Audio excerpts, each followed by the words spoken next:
Guys, we cooked, but also got hooked. Once again, out of last 21 bet, we won 16. And out of 5 losses, 3 were hooks. 3 in a row. We had 4 bets last night, we hit 3. We won Giannis, we won Okongwu, we won Spencer, but lost Tobias Harris on the hook. He had horrible shooting night. Cade was out, so he closed at 23.5. We bet over 19.5 points, rebounds, and assists, and he ended up on 90. But we are back over 20 units of profit on the show. Great slate today. I'll have 4 official bets, maybe even 5. We'll see. So stay tuned. Guys, I did analysis on all 5 picks and 1 lean, and I didn't press the record. So I need to do it again. I'll make it shorter this time. So yeah, I fucked up. So my first bet is Draymond Green over 5.5 assists, minus 120, widely available. So we'll choose that one, but shop around. There are better prices to be found. First, let's start with the minutes. No Jimmy Butler. I expect him to play between 24 and 34 minutes. In those minutes, he's averaging 6 assists on the season. But let's now include Steph Curry. Then his assists go up to the 6.4 on the season. And he hit in 17 out of 25 games. But we also need to adjust for the matchup. He's playing the Dallas Mavericks. They are allowing average assists. But if you take a look at the last 15 games, they are allowing 6 most assists. So we are going to exclude top 13. And in that case, he covered this in 11 out of 13 games. 85% win rate on the season and averaging big 7.2 assists on the season. We can see that he gets most of his assists at the rim, 40% of them. They allow 7 most assists at the rim. If you take a look at the last 15, that's even better. They allow 5th most. So great matchup for Draymond Green. No Butler. They are going to play through him much more. Also, let's take a look at the games head to head. He played them once this season, had only 3 assists, so that doesn't look great. But if we dive deeper, we can see that he had 17 potential assists in that game. Unbelievable number. When he gets 70 potential assists, he's expected to have 9 or even 10 assists in that game. So crazy variance. Hope it goes our way this time. My second bet is LaMelo Ball under on assists. We can get under 6.5 at minus 120 or minus 124 wildly available. So LaMelo Ball under 6.5 assists. Looking at the entire season, he's crushing against this line. He had such a hot start to a season where he covered this like 12 or 13 straight. But since then, he hasn't been covering that great. Like looking at this over the last 24 games, he covered in 13 out of 24. But when we include the games where Cohn and Brandon Miller have played on the entire season, we can see that he covered this in 12 out of 23. But most importantly, this is a back-to-back game, and over the last couple of back-to-back games, he was heavily limited. Against the Denver, he played only 19 minutes. When we look at the games against the Pacers, 27. Against the Bulls, 26. Against the Wizards, 25. So he was heavily limited in back-to-back games. So let's put his minutes between 20 and 28. In those games, he's averaging 6 assists a game and covering this in 7 out of 13. But most of these overs came in great matchups. He covered against teams that allow 10th most assists, 2nd most assists, 18 most assists, 26 most assists, and 20th most assists. So we exclude the teams who allow ton of assists because the Orlando Magic is allowing 8 least assists. So when we exclude like bottom, below average teams in assists allowed, we get that he covered this line in only 2 out of 7 games, averaging 4.9 assists per game. And let's take a look at potential assists. They are at 9 per game. That's too low to cover 6.5 line. So I'm going with LaMelo Ball under 6.5 assists in this one. And we have 6.5 spread. So there is a chance for this to be a blowout as well. And before we dive into our third official bet, guys, if you enjoyed this kind of analysis and research, make sure to subscribe and smash that like button and let's get us to 100 likes.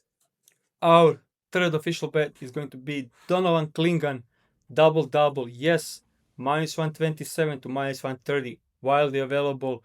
Great matchup for Donovan Clingan. But first, let's start with the minutes. Last 3 games he played 28 minutes in a blowout, 27 minutes in a blowout, and the last game, close game, he played 37 minutes. So when we look at the games when he's playing at least 27 minutes this season, we can see that he covered this in 13 out of the last 20 games, 65% win rate, but he's not getting great matchup for both scoring and rebounding.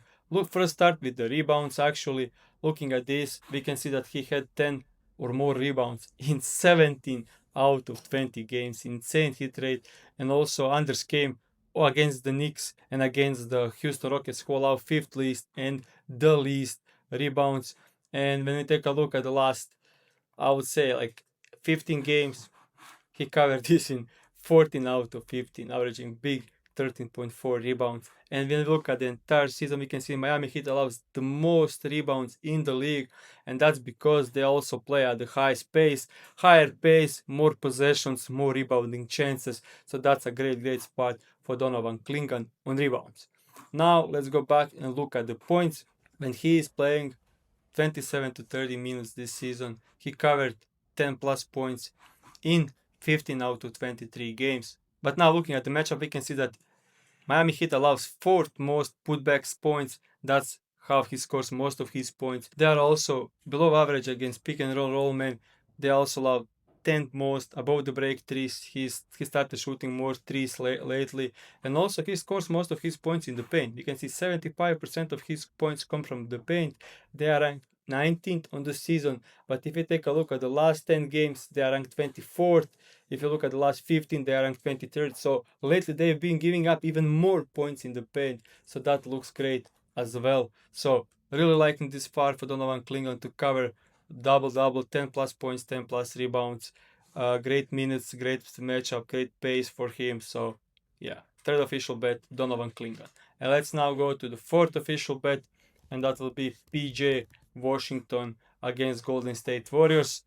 We are going to bet over 6.5 rebounds plus 117 on DraftKings. Unbelievable price, but I will track it at minus 114. You can get even 5.5 minus 145 in a couple of books. I will play that, but minus 114 on 6.5 is also great.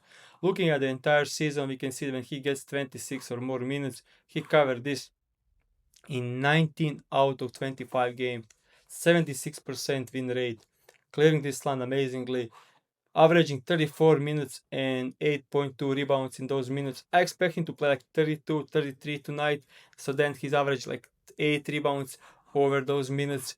Also, he already played against Golden State Warriors and covered with 10 rebounds, easy cover in that game. AD is out, more rebounding chances for him. Lyle is out, more rebounding chances for him, and even Gafford could be out. So he could end up being he could end up being the best rebounder on the team, and he have 6.5 line. The spread is only 5.5, so game should be close. He should be getting his minutes and covering this. So fourth official bet, PJ Washington, great spot against the Golden State Warriors. And now I'll go to my lean, and my lean is Nikola Vucevic over 1.5 threes against drop coverage of Gobert and against Wolves. Let's check when Vucevic is playing at least 26 minutes and up to, I would say, 38.